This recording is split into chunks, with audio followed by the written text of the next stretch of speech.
This episode has been brought to you by Frontera and Connect.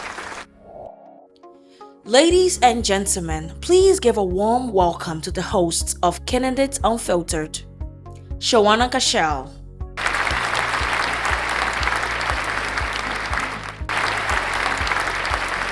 Welcome to Candidates Unfiltered, where we bring you candid conversations with remarkable individuals aspiring to lead their nation.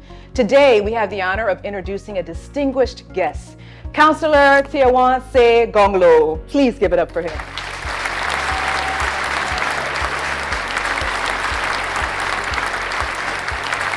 Hello, welcome. Thank you. Trusted Liberian lawyer, a human rights campaigner, Cllr Gongloe's decades of experience in leadership anchored on integrity, dedication to duty, and putting Liberia first makes him a unique candidate.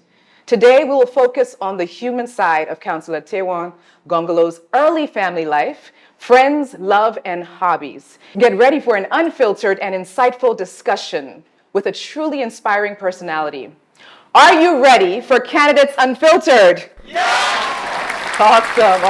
Welcome. It's so good to have you on the show. Thank you very much. It looks like it will be a very interesting time here. It should be. We're hoping. We have a live studio audience, lots of people who are just interested in getting to know you and who you are. So thank you so much for being a part of this show. So I'm going to start with family. So family plays an important role in one's journey. How did the upbringing of your parents, your father was a teacher, Wilfred Gongloe, and Miss Elizabeth Gongloe, influence your commitment to honesty, integrity, and putting Liberia first? My mother was a Mid Baptist, and me and my siblings were brought up in the Mid Baptist church. Now I'm a Catholic. Okay. But we were taught values. 10 Commandments, thou shalt not steal, thou shalt not. Mm-hmm. And we're told to speak the truth all of the time. Right. My mother was one that used to take her time to talk. My father had this swish. Mm-hmm. So as a teacher, if I went wrong, I was beaten first before I was told why I was beaten. And interestingly, I was afraid of my mother more than my father. He didn't do that. Because I used to hate being told over and over something that I had done wrong. Yeah. And I would be like, why are you repeating the same thing over and over? My father would just beat me. That's it. It's finished. Yeah. And sometimes I would deliberately do something and say, okay, but once they beat me, it's over. Yeah. But we were held to account by both parents. I'm the first of all of my siblings. Okay. So I was held to a higher standard. I think I suffered more than anybody else.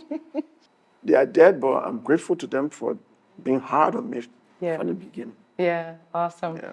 So education is often a transformative factor. Now, I know when I read your bio that you've gone to very many schools. So how did your school contribute to your passion for human rights and advocacy as well as leadership? In the Catholic school, when I was at St. Mary's High School, there was an organization that was introduced by one Tony Olukolade from Nigeria. It was an organization in the Catholic schools in Nigeria, in Ghana, and Sierra Leone, many West African countries. It was called YCS, Young Christian Students. It was a lay apostolic movement. And it had a very interesting motto, see, judge, and act. Mm-hmm. That is what developed my social consciousness. See, judge, and act. Yes. And so we will take the team. I was a team leader. We would say, okay, what's wrong with the school? Oh, we see littering all over the school. So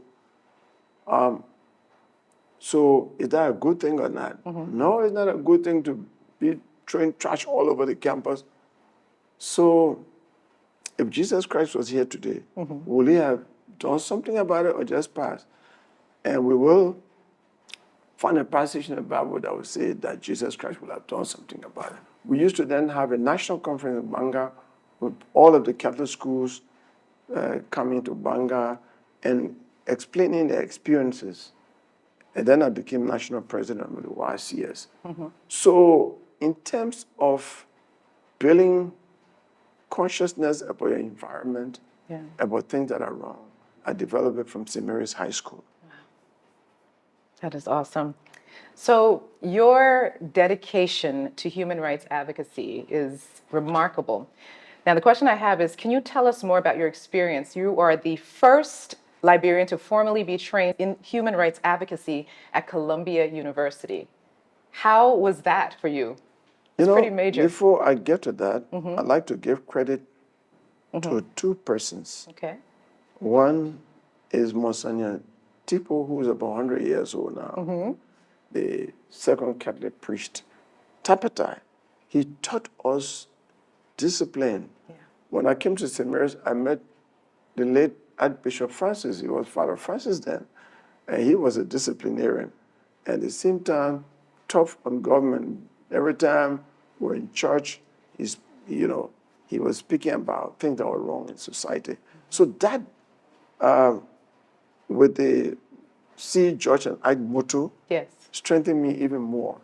The late Wo Tapia, he was a student leader. He had gone for the 100th anniversary of the French Revolution from Linsu, and then he went to America and met one of our colleagues from the Movement for Justice in Africa called Joyce Mensko. Okay. Joyce Mensko was working with Evan Damale. So Paul Martin was head of this newly established Human Rights Center at the Columbia University, and they were scouting people from the third world countries to come. They are getting people from Latin America, from Asia, some people came from Indonesia, Colombia, Cambodia, and they had someone from Egypt and someone from Sri Lanka and then Namibia. Wow. But they wanted someone from West Africa. West Africa. And they were having lunch. She said, but I know a young lawyer in Liberia who was being in advocacy. His name is Tiawan Gongloe. So Work Tapia brought me this letter. Wow. And I said, 5 months course, that's not a master's. Councilor Super and I were handling a $103,000 case against the LPMC for workers. And I was saying, we've not been making money. I think when we win this case, Councilor will give me something, I'll probably buy a parcel of land. So I'm not going. But then Cllr announced on, I think it was December 26 or 27, that he actually attacked on December 24th.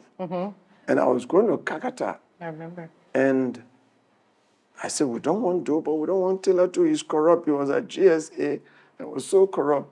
So he's not a change agent we want.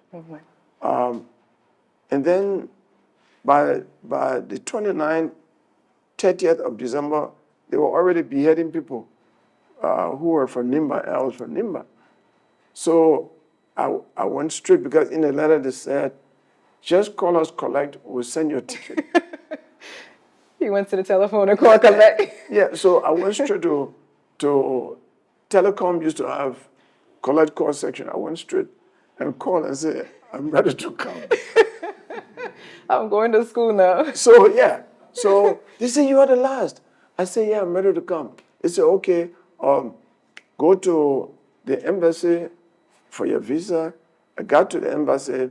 I got a visa easily because one of the cases Super and I handled was involving two Americans, Curtis Williams and James Bush, who are Campbell, PRC member, Podia, Nicholas Podia. They were business people. Podia was killed. They were arrested, put in post-talkie with chains on, and I was a young lawyer with Subu. And so we were going up and down, and there was a consular officer from the American embassy who was with him all the time. So when I went for my visa, she was there. She knew me, and she just gave me the visa. Wow. I went to America out of, not out of choice, but as an escape route. Yeah, to save your life. Right? I wanted to go to do masters in law. I said, what is a certificate? Anyway, it was a great experience. Yes. Because yeah. At Columbia University, I came in contact with young human rights advocates from around the world. That trip to the United States to study human rights advocacy helped me a lot. Yeah. Did you know you were the first Liberian? Yes, because I was told. Okay. The first person from West Africa came from Ghana, Kwame Karikari. Okay. He's still my friend today. And I was the second person from West Africa. Yeah. In fact, in 2003, Kwame Karikari and myself were part of the 25th anniversary of the Human Rights Center. I was the keynote speaker, and he was a panelist. That is awesome. Where was that? Where did that take place? In New York. In New York City. Okay. Yeah, at Columbia University. That is amazing. Yeah, yeah. I'm going to go back a little bit. I'm going to put a picture of young Tiawan on the monitor. Now, this picture has you, on the bottom of it, it says Sanaquili. Can you tell me when that picture was taken? 1976. 1976. There are two persons in the audience who know, who knew me. Who's in the audience that knew you? Do you know their names? Dr. and Mrs. Ah, that's why they were so adamant of being here today. Those two people know me in Sanaquili. As far back as 1972, 73, they were Peace School office, Peace School teachers there. And I got an interesting story about that. Someone called my big brother, Mike Atopepe. I had a contract from them to fix a bookshelf. So we went, I was holding the plank when he was sawing and all of that. We did it to get small money for recess, but yeah, we got a small contract for them. Wow. And they've been family friends since that time. They've actually come to Cllr, slept in our house in Cllr, Zopie, in my parents' house. And one of the best things that happened to me my whole life is that recently, when our older brother, Miose Pipe, died, they came to Cllr, and this time they didn't sleep in my father's house. They slept in my house. Oh, wow. Well, I'm glad you got. I did not know this story, but they reserved seats for the show to be here. They are my American aunt and uncle. Oh, okay. That's wonderful. Thank you. Yeah. I don't even want to stop, but we have to take a short break to pay some bills. We'll be right back after a word from our sponsor.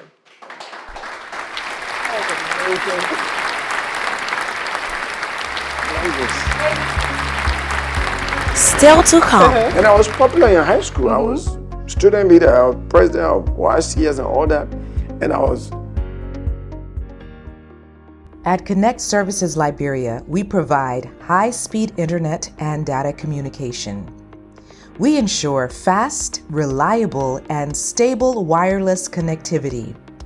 With our services, we've helped customers, small businesses, enterprises, and NGOs with reliable internet connectivity. We would love to help you grow your business. Call us today.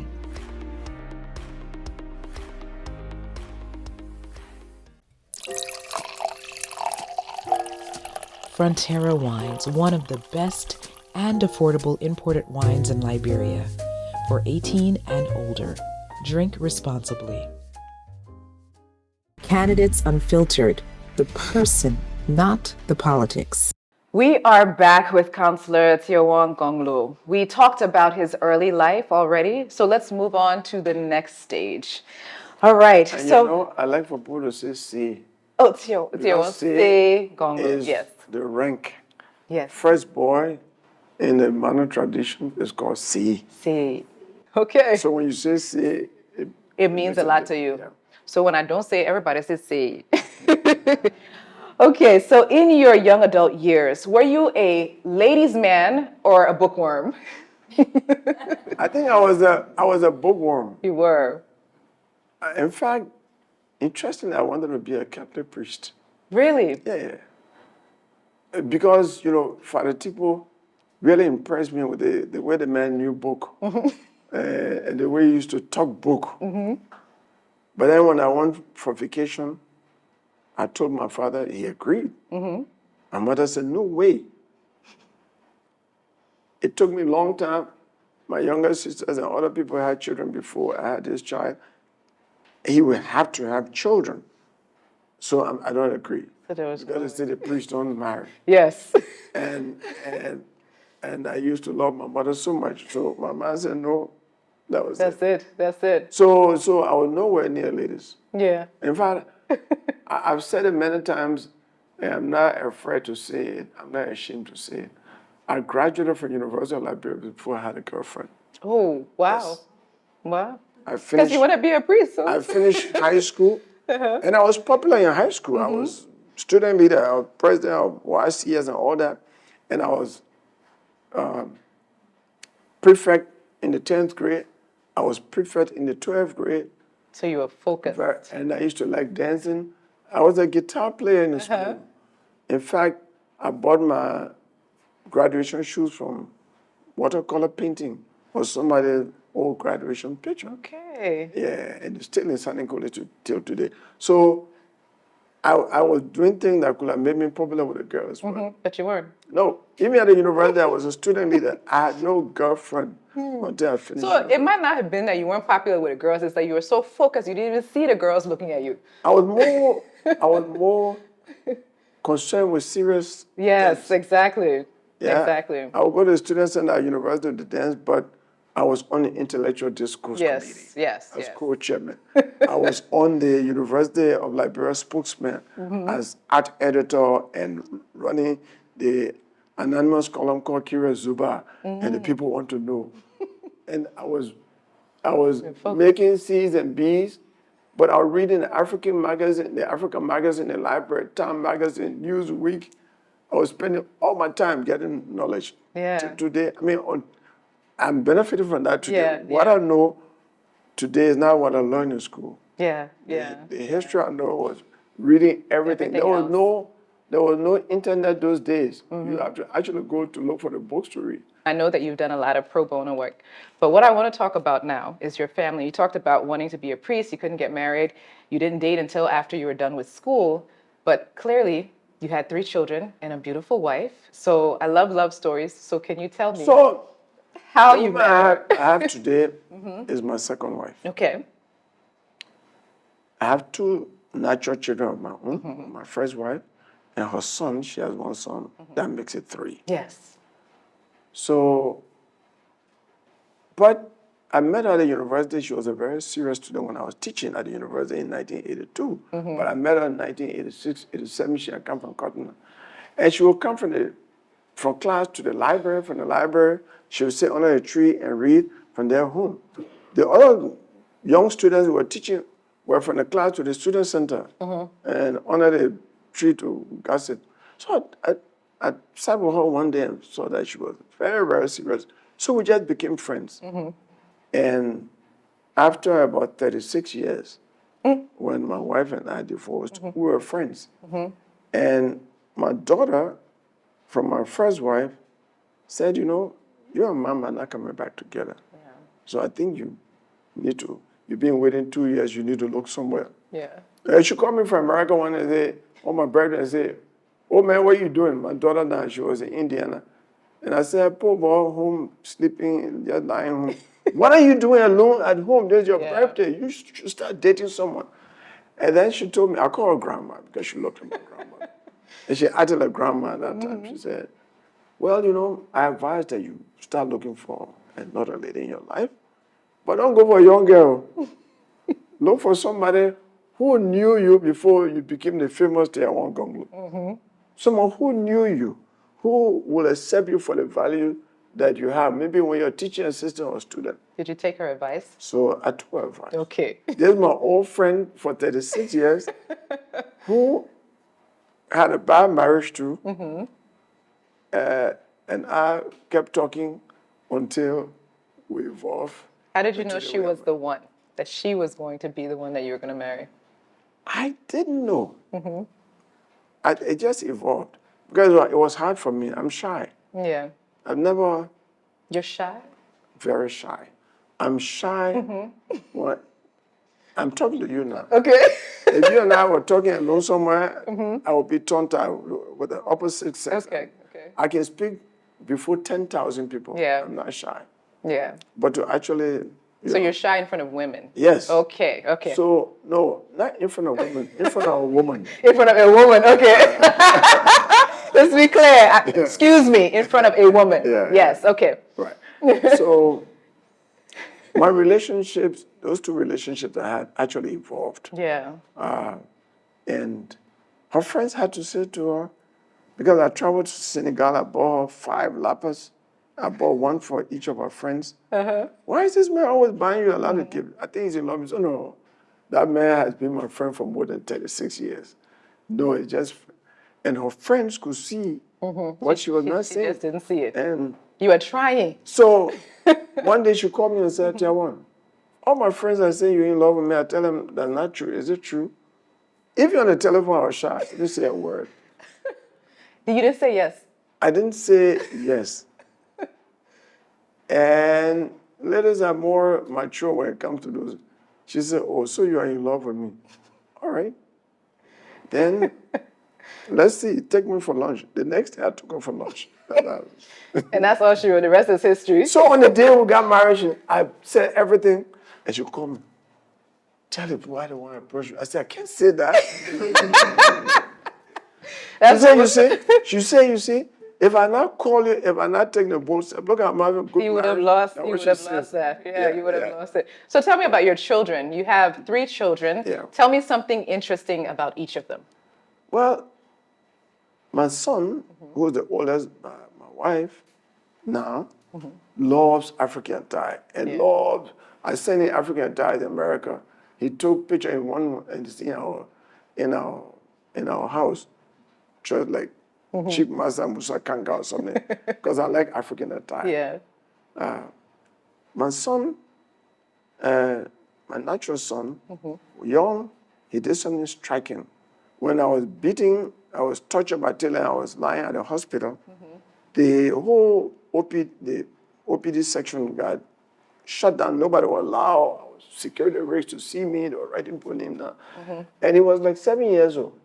And he came to the door. And the police officer said, children are not allowed in the hospital. And he started crying. You know how small you won't kill my pa, then who will take care of me? Then you say, I can't see my pa. So the police officer said, oh, and look at you, be higher like your pa. That's not me, I tell her, put your pa in jail. Don't carry, let him go see it. Let him go see your pa. And then he kept me as well with the tears. He said, yeah, they don't want. So that story, when I won the Human Rights Award in the American Human Rights Watch, I actually put it in my speech. Yeah. I said, it was worth it. He insisted that you would see a pa. You know, you say a smart candle, so you won't keep my pa. And the police officer said, I tell her, not me. and then. So that's one child. Yeah. My daughter, I remember when she was 5 years old. So she said, of course I told her about how she guided me to get a wife. But when she was much younger, at the age of 5, Daddy, on her birthday, everybody danced with her. Daddy, we need to dance. She came to me and said, we need to dance. I remember that very well. And we danced where I took her that time, and we danced.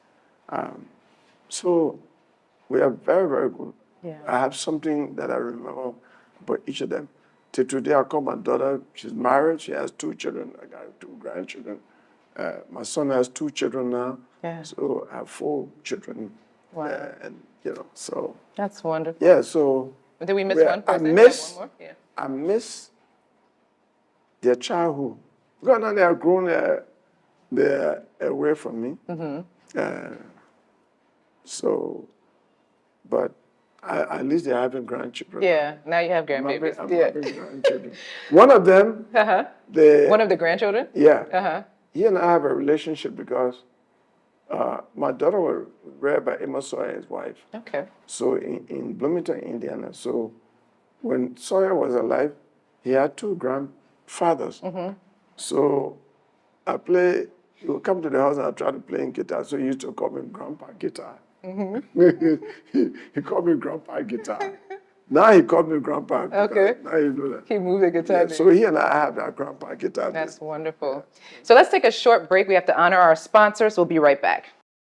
Up next, Thy kingdom come, thy will be done.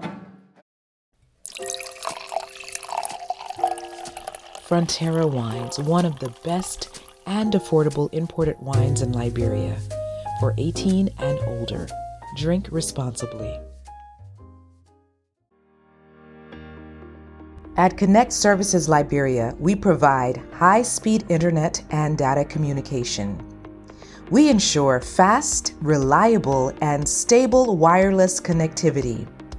With our services, we've helped customers, small businesses, enterprises, and NGOs with reliable internet connectivity. We would love to help you grow your business. Call us today.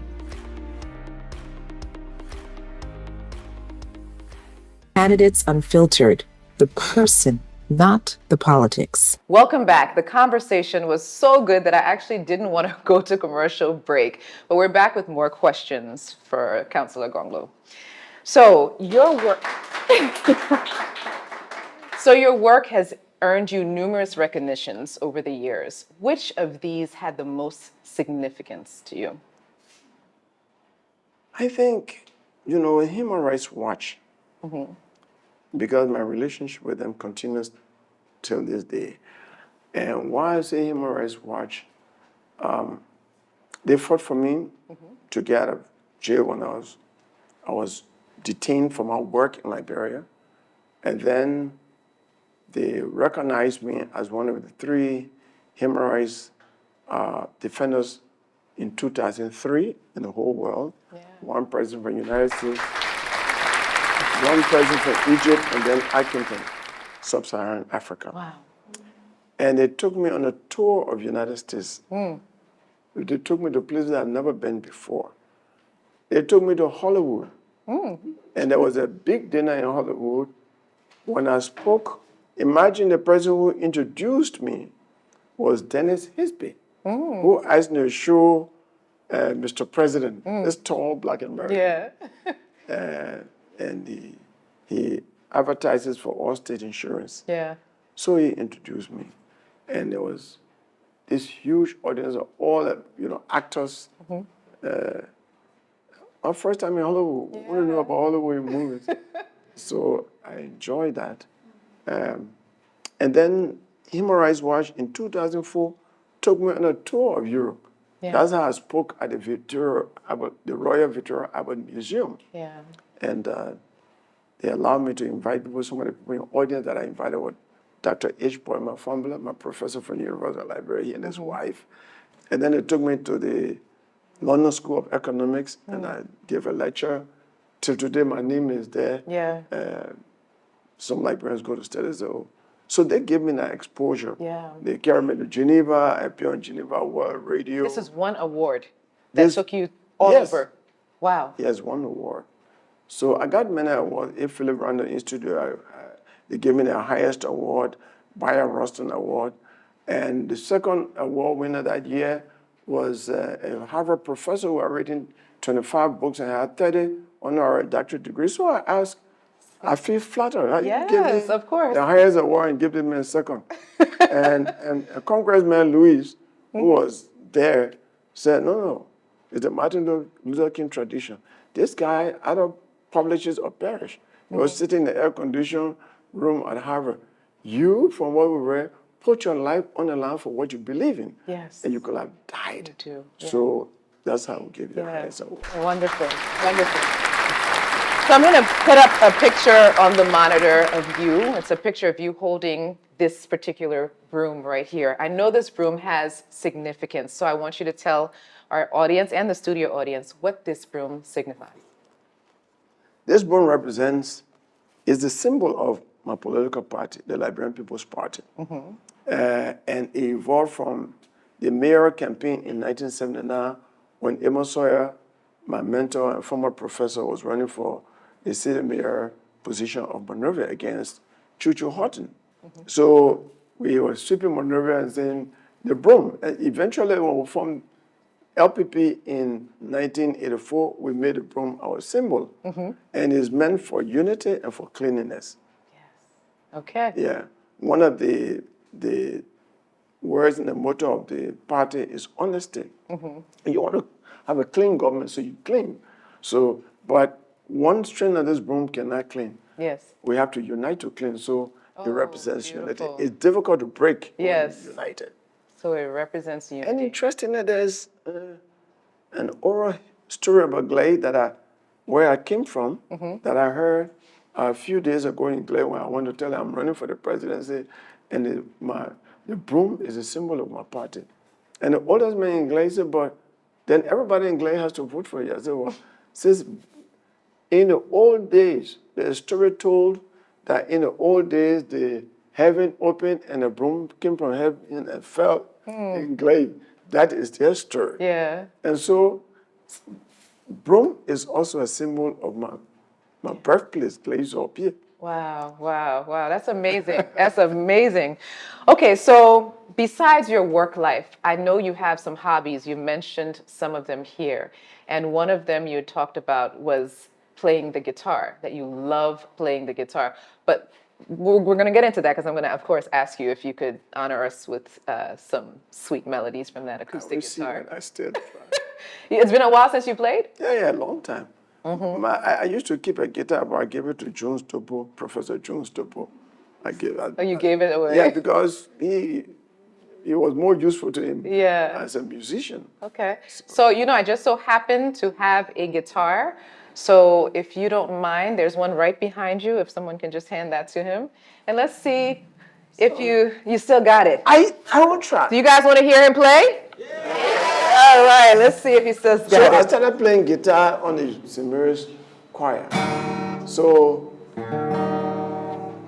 and you can join me if you are Christians.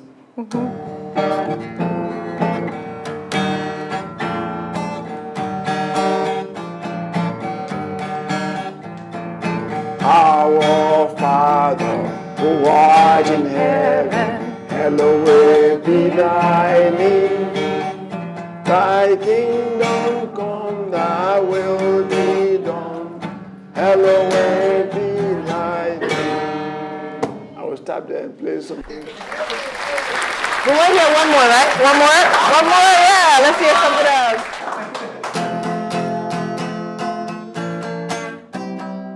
Who are you, baby? Oh, yeah. Who are you, baby? Come on, y'all. Hey. Who are you, baby? Who are you, baby? Wonderful. Yeah, that's I do. So that's Morris Dolly. You remember? Yes, yes, yes. Thank you so much. Thank you for that beautiful rendition of Who Are You, Baby? Yeah, did you all enjoy it? That was wonderful. How did it feel playing again? Good. I mean, I learned everything that was available in school. Yeah. I was even trying to learn accordion, to learn playing the piano. I learned drawing from Sister Virginia at St. Mary's. Everything that was in school to learn, because you see, after school, you don't have time. Yeah. And I actually play this music for President Talbot. Oh, okay. And the young students at Stella Maris danced on it with Sister Anne Josephine, getting them. Well, I mean, our interview has come to an end. I hate to end. I want to just hear so much more. But I do have one final question before we close, but I'll have you answer it after the commercial break. But the question is, what motivated you to seek the position of the President of Liberia? We'll answer it after this break. Okay. At Connect Services Liberia, we provide high-speed internet and data communication. We ensure fast, reliable, and stable wireless connectivity. With our services, we've helped customers, small businesses, enterprises, and NGOs with reliable internet connectivity. We would love to help you grow your business. Call us today.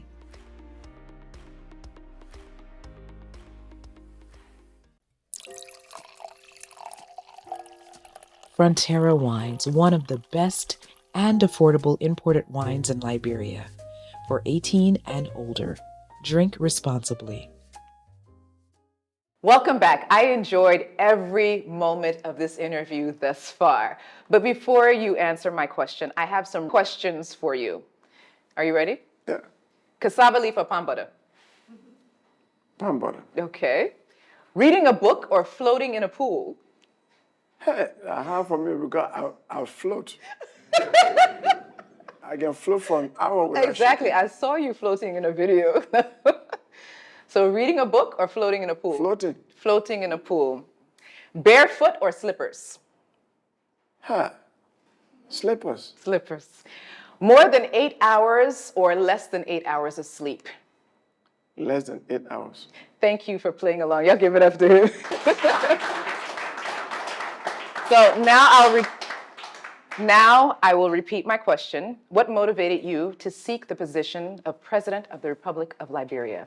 I told you, up to today, I'm guided by the motto, see, judge, and act. And, you know, the scientist Albert Einstein said, the world will not be destroyed by those who do evil, but by those who watch them without doing anything. That is consistent with the motto of YCSC, Judge and Act. I've been a critic of government since I was a student.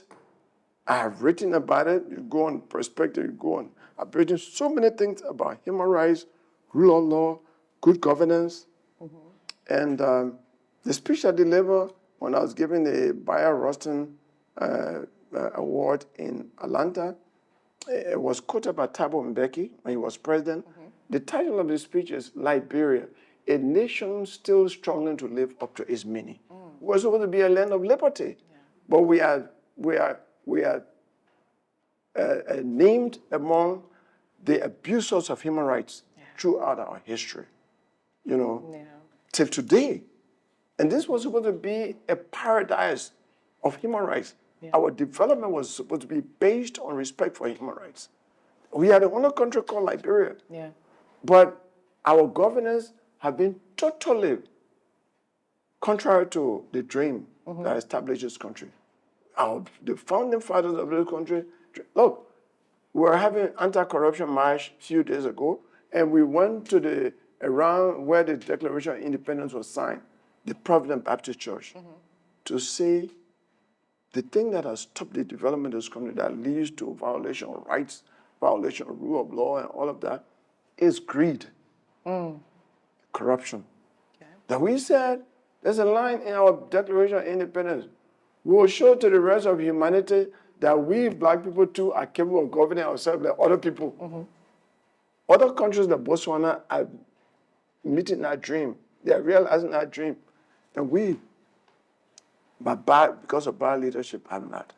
And I'm saying, to criticize is easy. Well, not so easy because I've gone to jail for many times. Almost got killed.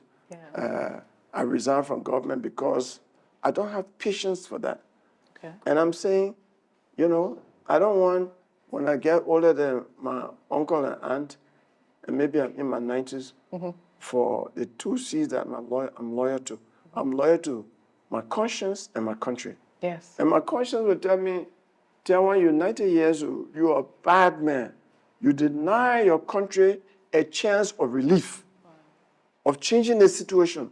You knew how to change the story. You are selfless. You believe in the equality of mankind. You believe that and that's how you practice law. You're not rich because you've been helping people. You're representing 18 grandchildren. They don't pay you money.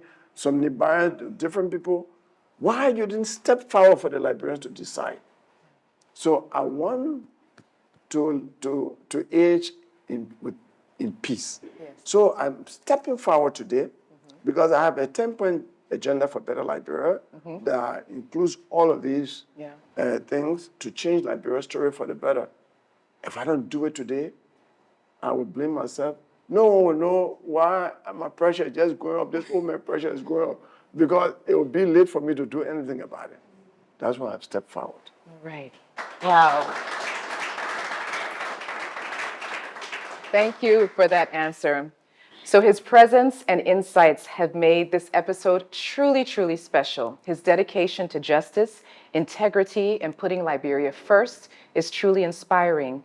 And we are honored to have had the opportunity to learn more about Cllr Gongloe's journey and values. And to all our viewers out there, remember that behind every candidate is a human being with a story to tell.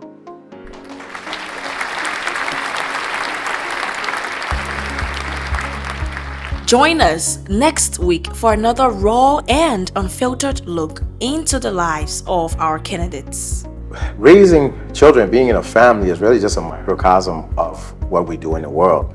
So good parents are good leaders, and terrible parents are terrible leaders, basically, because everything you do with your family is what you're going to do on a macro, larger scale. Candidates Unfiltered, the person, not the politics. This episode has been brought to you by Frontera and Connect.